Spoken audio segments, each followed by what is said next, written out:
Hey, what's going on, guys? It's Sub-Zero. Welcome back to another episode of my GT5 Project Drifting series, and let's begin. So, I've kind of gone and basically tuned a bunch of, just tuner cars, normal cars that everyday cars, basically. But I'm kind of finished with that. I think I might go for the next few episodes, and I'm going to start tuning some supercars. So, let's go ahead and choose our first one, which I randomly just popped into my head, it just randomly came to me. Let's tune a Ford GT for drifting. Why the hell not? Let's make it drift. What paint? Ooh, full black. Nah. Ooh, this has the stripes on the side. Nah, I don't want it with anything. I just want it completely plain, because then it just looks weird. But I want it like that. I want to see what it's like. But anyway. Yeah, I have decided to go all supercar mode, and I don't know. I want to see what it's like. I don't have one of these tuned for drifting. I have like 4 of these cars, and every single one of them is tuned for grip racing. And they're all like different performance points or whatever. I don't know why I have so many of them, but I do. But yeah, here's another one. However, it is going to be tuned for drifting, and hopefully I'll see how it ends up being like. If it's really good, then I may go ahead and buy myself one of these and tune it and drive it. But for now, let's do what we usually do, is go change all the stuff. But first of all, let's go into the GT Auto and change the wheels and all that shit. So what wheels should we put on this? Not BBS's. These look alright.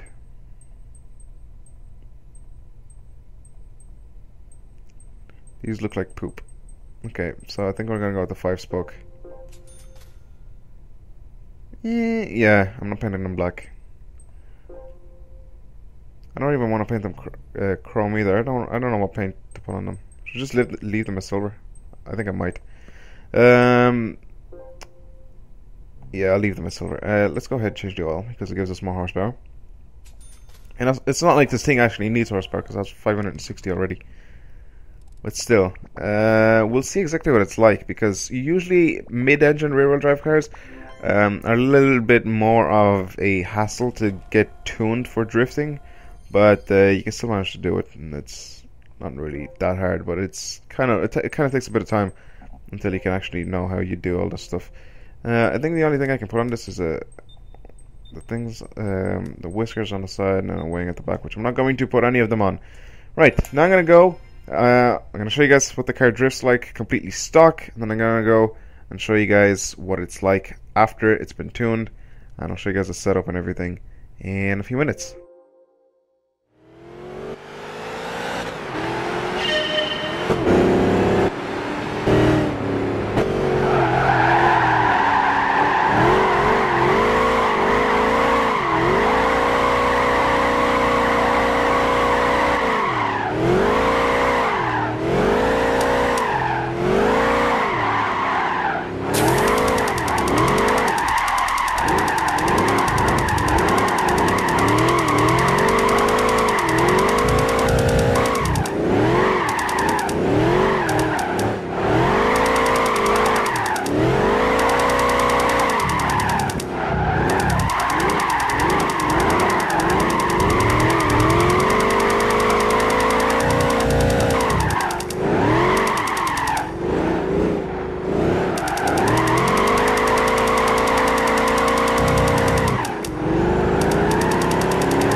Alright, so here we are with the Ford GT. It has 803 brake horsepower and 1,203 kilograms.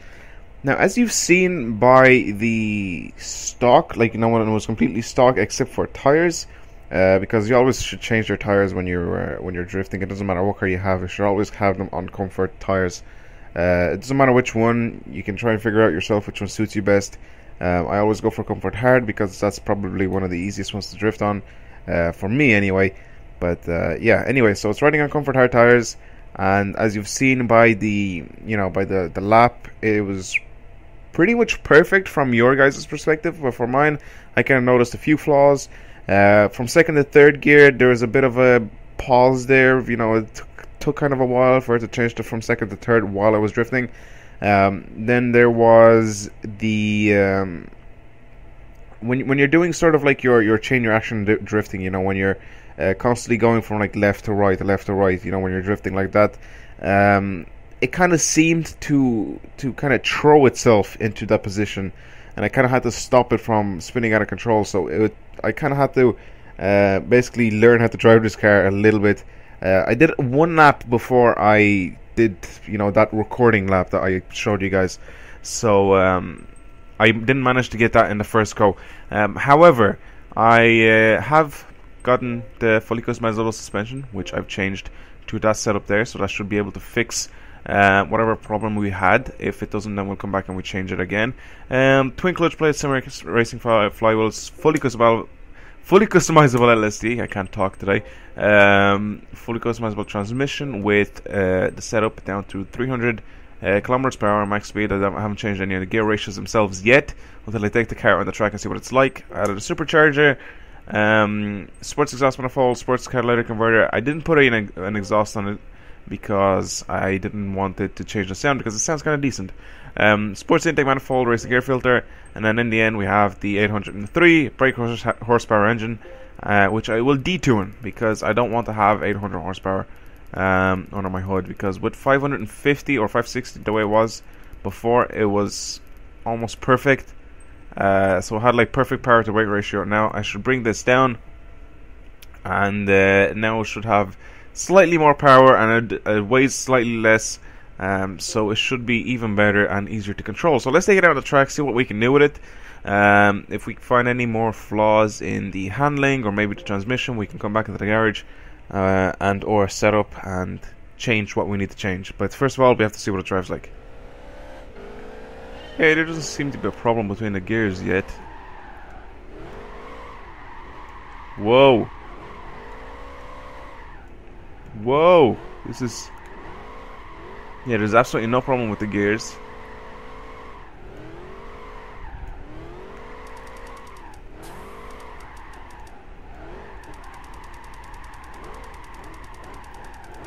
Holy shit. Oh my god, fourth gear is so good on this thing.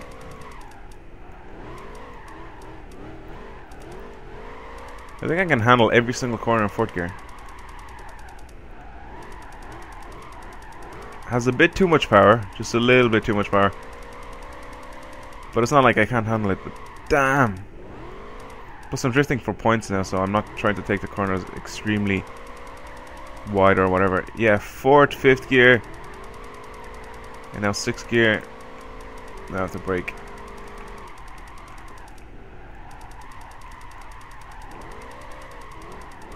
Oh yes, this is an excellent car. I did not think this was going to be this good. It's really, really good actually. The transition from left to right is much smoother than it was before.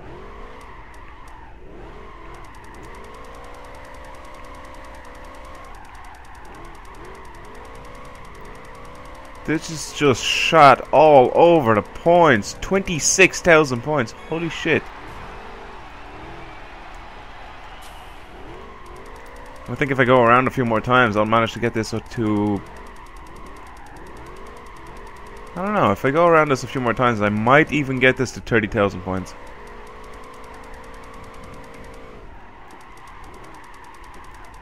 This is a very, very good car. I don't even want to change anything on it because I might mess it up.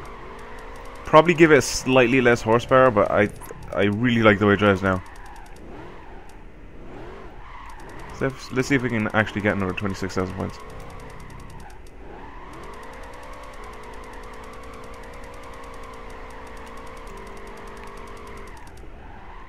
Oh, come on. That is sort of like a reverse entry drift there. I messed up. Right, anyway. If you guys have enjoyed this episode and you fucking enjoyed this lovely Ford GT, I really didn't think that this was going to be this good for drifting. This thing is badass. But yeah, hopefully you've enjoyed. Again, if you would like to win this car, please, all you have to do is just leave a comment. You don't have to like the video, you don't have to subscribe. But I do appreciate everybody that, you know, obviously likes my videos and leaves good feedback and whatever. But yeah, just leave a comment saying that you want the car if you actually want it, you know, if you want to win it, because I do give these cars away in my Project Drifting series. So anyway, that's pretty much it from me and this fucking beast of a car. But yeah, I will see you guys later.